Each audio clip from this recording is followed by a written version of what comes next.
What is up, guys? You are watching Sketch Talk, a show where I drop a sketch on Mondays, and then on Fridays, I talk about it.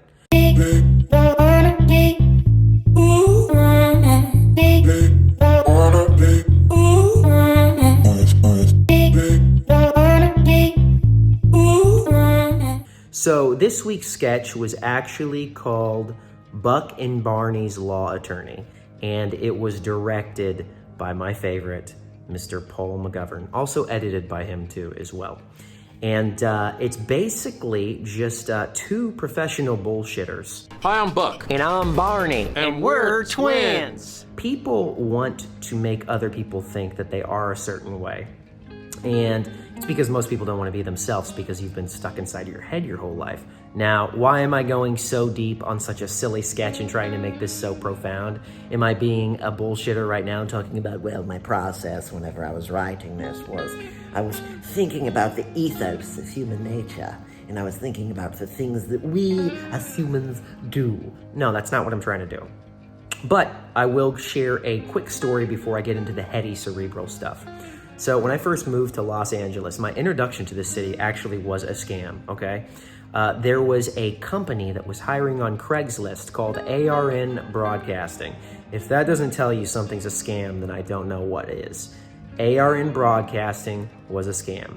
And what happened was we all went in there, and there was a guy named Tony Lewis. He looked like a Puerto Rican Bing Crosby, had his hair parted on the side, was wearing high waters, and he even had the old-timey show business voice. I'm not even making this up for comedic effect. He walked in and he said, "Now look, we do get special treatment here. Now, if you pass the audition and your voice is suitable for radio, they'll let you into the Oscars and all kinds of different places and you can interview them. There's only one caveat." Do you know what the caveat was? You gotta pay $150 for this laminated pass, aka a damn piece of paper laminated in some stupid plastic. And I was 24 at the time, from the Midwest, and I thought, well, why would anybody lie about that? Because I still had that heart of plaid, to where I was just very sweet, raised on Cracker Barrel and good ethics, like we do in the Midwest. So I went in there, I read, and then he called me a day later and was like, "Congratulations, you got a job at ARN Broadcasting. Now all you gotta do is buy a laminated pass." My teeth are white enough to be doing this character, so I want to acknowledge that for those of you who haven't tuned in before. So, I remember I called my pops, told him what was going on, and he said, "Son, I think they're scamming you out there." And he was right. For those of you who couldn't understand my dad's dialect, he said, "Son, I think they're scamming you out there."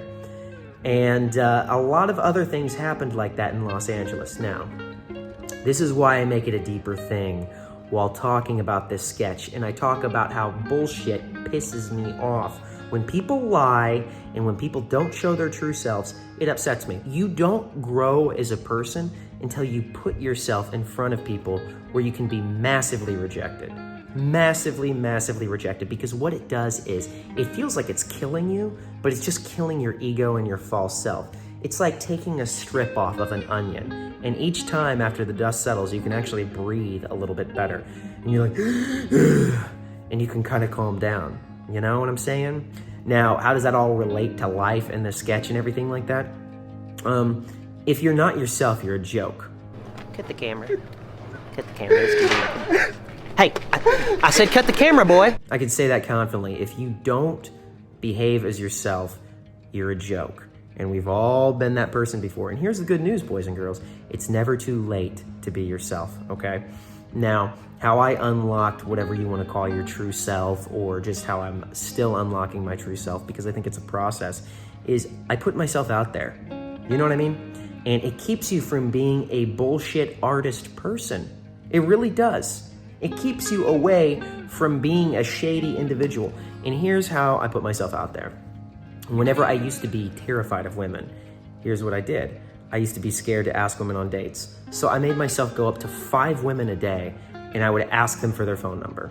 Now, some people are like, and even some women, when they hear that, they're probably like, a little cringe festy. I also had self-awareness, so I knew, like, if a girl was walking backwards, don't keep being like, "So, can I call ya?" Like, you have to have some sort of semblance of understanding of human nature. But I did that. And at first, I was super nervous. You know, I was like terrified. I'm like, oh my gosh, she's gonna see how nervous I am, and I'm gonna be like visibly shaking, and she's gonna think I'm a weirdo.